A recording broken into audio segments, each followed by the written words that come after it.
All right, let's talk about one of the most talked about, yet deeply misunderstood, struggles on Earth: the Israel-Palestine conflict.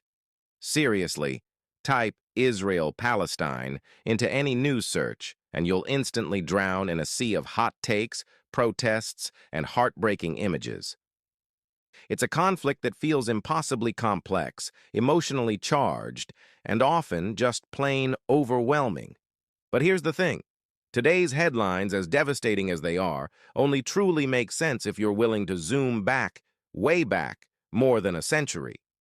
We're going to untangle this history, tracing the whole arc from Ottoman villages to the current crises.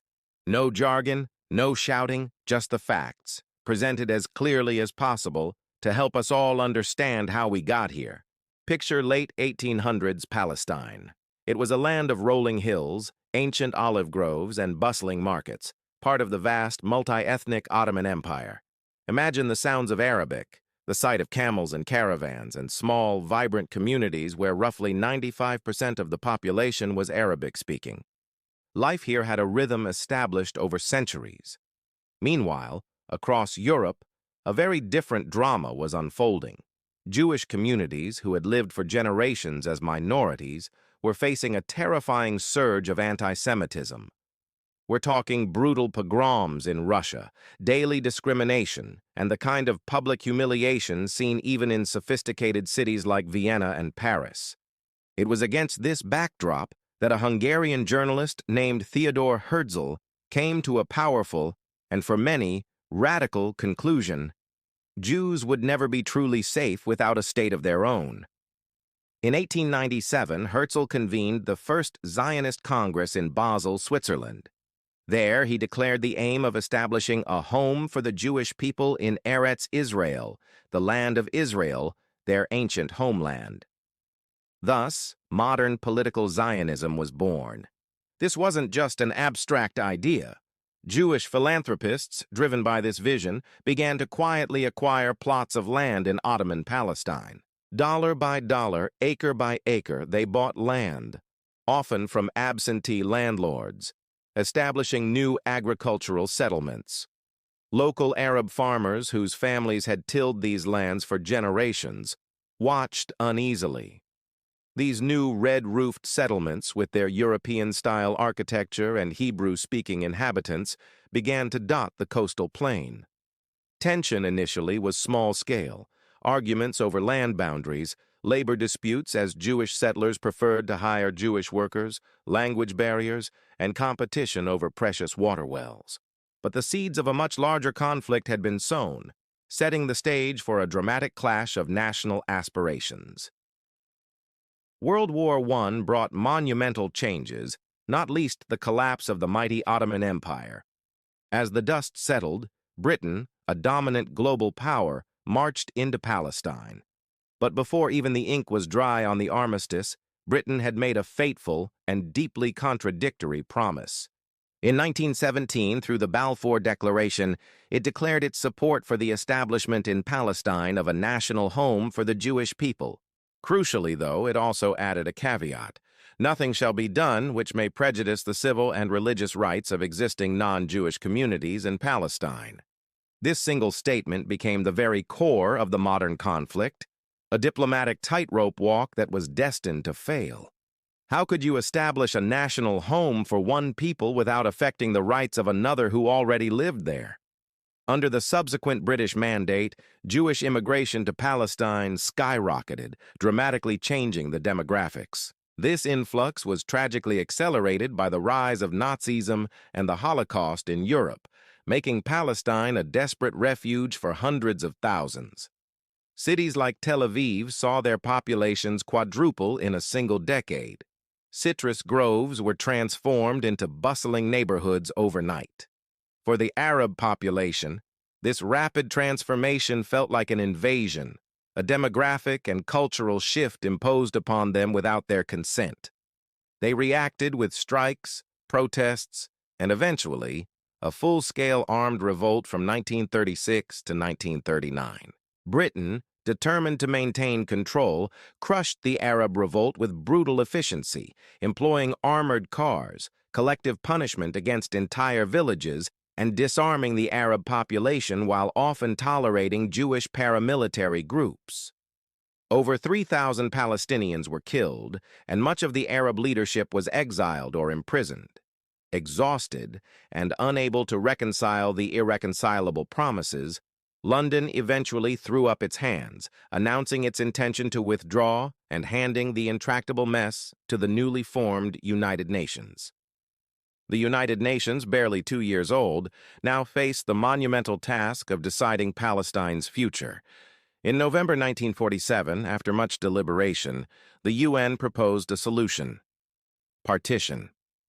The land would be sliced into 2 independent states, one Jewish, one Arab, with Jerusalem designated as an international city, a corpus separatum. On paper, it sounded fair, but the details were contentious. The Jewish community, comprising about 1/3 of the population, was allocated 55% of the land, including much of the fertile coastal plain and the Negev desert. Arab leaders cried foul, rejecting the plan outright. For them, it was an unjust division of their homeland, a denial of their right to self-determination, and a gift of their territory to recent immigrants. Almost immediately, civil war erupted. Militias on both sides engaged in fierce fighting, burning villages and planting roadside bombs. The British, in their final days, did little to stem the tide of violence. Then, on May 14, 1948, as the British mandate officially ended, David Ben-Gurion stood before the world and proclaimed the birth of the State of Israel. The very next morning, 5 neighboring Arab armies, Egypt, Jordan, Syria, Iraq, and Lebanon, invaded. What followed was the 1948 Arab-Israeli War, a desperate fight for survival for the nascent Israeli state and a catastrophic defeat for the Arab forces. Outgunned in some areas, but better organized and fighting with desperate resolve, Israeli forces not only repelled the invasion, but pushed beyond the UN-proposed lines. By the 1949 armistice agreements, Israel controlled a staggering 77% of the former Mandate territory. The human cost was immense. Roughly 700,000 Palestinians either fled their homes in terror or were expelled by Israeli forces. They call this event the Nakba, the catastrophe, a wound that remains open to this day. The years following 1948 were anything but peaceful. Fast forward to 1956, Egypt's charismatic leader, Gamal Abdel Nasser, nationalized the Suez Canal, a vital international waterway. Israel, seeing an opportunity to break a blockade and secure its shipping lanes, joined forces with Britain and France, launching a swift, decisive campaign that seized the Sinai Peninsula in a matter of days. However, overwhelming diplomatic pressure from the United States and the Soviet Union forced a humiliating withdrawal. The message was clear, though. Israel would act decisively if it felt its survival or access to vital resources were threatened. 11 years later, tensions flared again. Nasser, emboldened by pan-Arab nationalism, closed the Straits of Tiran to Israeli shipping, an act Israel considered a casus belli, an act of war. As Arab armies massed on its borders, Israel launched a preemptive strike on June 5, 1967. In just 6 blistering days, the 6-day war shattered the regional balance of power. Israel achieved a stunning victory, tripling its territory. It conquered the Sinai Peninsula and the Gaza Strip from Egypt, the West Bank and East Jerusalem from Jordan, and the Golan Heights from Syria. This war fundamentally redrew the map of the Middle East and radicalized both sides. For Palestinians, now living under Israeli military occupation in the West Bank and Gaza, faith in Arab armies as their liberators evaporated. They began to organize politically, giving rise to a more independent Palestinian national movement. For Israel, the victory brought a sense of security, but also the burden of administering millions of Palestinians. Quietly, the Israeli settlement project began, initially with small, often ideological groups planting trailers on rocky West Bank hilltops. The international community responded with UN Security Council Resolution 242, calling for Israeli withdrawal from territories occupied in the recent conflict in exchange for peace and secure borders, a framework that remains a cornerstone of diplomatic efforts to this day. By 1987, the daily indignities and frustrations of living under military occupation, checkpoints, land confiscations, economic hardship, and a pervasive sense of powerlessness finally boiled over. What began as spontaneous protests quickly escalated into the first Intifada, a mass Palestinian uprising. Stones flew, tires burned, and images of Palestinian teenagers facing Israeli tanks and armed soldiers captivated and galvanized global opinion. Israel responded with mass arrests, curfews, and sometimes heavy-handed tactics, but struggled to contain the widespread civilian resistance. It was during this period that Hamas, an Islamist movement, emerged from Gaza's mosques, quickly establishing itself as both a welfare organization providing social services and an armed movement dedicated to resisting Israeli occupation and establishing an Islamic State. Secret talks, facilitated by Norway, led to the historic 1993 Oslo Accords. The accords promised interim self-governance for Palestinians through the creation of the Palestinian Authority, with the eventual goal of a permanent peace agreement. Then, in November 1995, a Jewish ultra-nationalist assassinated Prime Minister Yitzhak Rabin, the architect of the peace process. The momentum was lost, the process unraveled. By 2000, after the failure of further peace talks and a provocative visit by Ariel Sharon to the Al-Aqsa Mosque compound, the Second Intifada erupted. This was a far deadlier uprising, characterized by waves of Palestinian suicide attacks targeting Israeli civilians, met with large-scale Israeli military incursions and targeted assassinations. Over 4,000 Palestinians and 1,000 Israelis lost their lives. In response to the wave of attacks, Israel began constructing a massive separation barrier, a complex system of walls and fences that it argued was for security. Palestinians, however, called it an apartheid wall or annexation wall, as it often snaked deep into the West Bank, encircling settlements and further fragmenting Palestinian communities. In 2005, Israel made a dramatic move, unilaterally withdrawing all its settlers and soldiers from the Gaza Strip, hoping to disengage from direct control.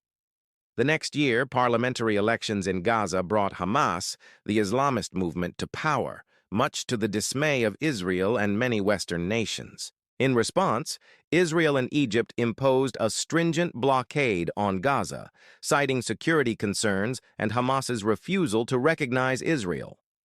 This blockade severely restricted the movement of goods and people, turning Gaza into what many observers describe as an open-air prison. From that point on, a devastating cycle of violence became the norm. Rockets and incendiary balloons would fly out of Gaza, triggering retaliatory strikes from Israeli drones and bulldozers. 3 major wars, in 2008, 2009, 2014, and 2021, flattened residential towers, destroyed vital infrastructure, and decimated tunnels, claiming hundreds of Israeli lives and thousands of Palestinian lives. Meanwhile, in the West Bank, Israeli settlements continued their relentless expansion, often with government backing. The number of settlers surged past 500,000, making the prospect of a viable, contiguous Palestinian state seem more remote than ever. Flashpoints in East Jerusalem, particularly around the Al-Aqsa Mosque compound, frequently ignited social media outrage, with TikTok videos of clashes rocketing around the world in minutes, fueling further tension. Then came October 7, 2023. Hamas gunmen, in a meticulously planned and brutal surprise attack, blasted through Gaza's fence, swarming into southern Israeli communities. They murdered roughly 1,200 Israelis, men, women, and children, in their homes, at a music festival, and on the roads, committing acts of horrific violence. They also dragged approximately 250 hostages, including elderly people and infants, back into Gaza's labyrinthine tunnel network. Israel vowed to destroy Hamas, launching a ferocious air and ground campaign that has killed tens of thousands of Palestinians, leveled entire neighborhoods in Gaza, and created an unprecedented humanitarian catastrophe. So where does this leave us? It leaves us with two peoples, deeply intertwined by history and geography, yet separated by a chasm of mistrust and trauma. One land claimed by two powerful and competing national stories. The core issues that have fueled this conflict for over a century remain stubbornly unresolved. The exact borders of any future states, the security guarantees for both populations, the right of return for Palestinian refugees, the fate of Jerusalem, and the desperate future of 2.3 million people in Gaza. Outsiders often mistakenly frame this as purely a religious clash. But at its heart, it is a profoundly human contest between two national narratives, both deeply rooted, both compelling, and both claiming the same tiny, sacred slice of earth. Any viable roadmap forward, whether it's a one-state solution, a two-state solution, or some form of confederation, requires one fundamental, incredibly difficult thing: security for Israelis and freedom for Palestinians. These two essential needs have rarely, if ever, been met at the same moment. If this video helped connect some dots for you, hit like, share it with someone who's confused, and subscribe for more explainers that try to make sense of messy history, one story at a time.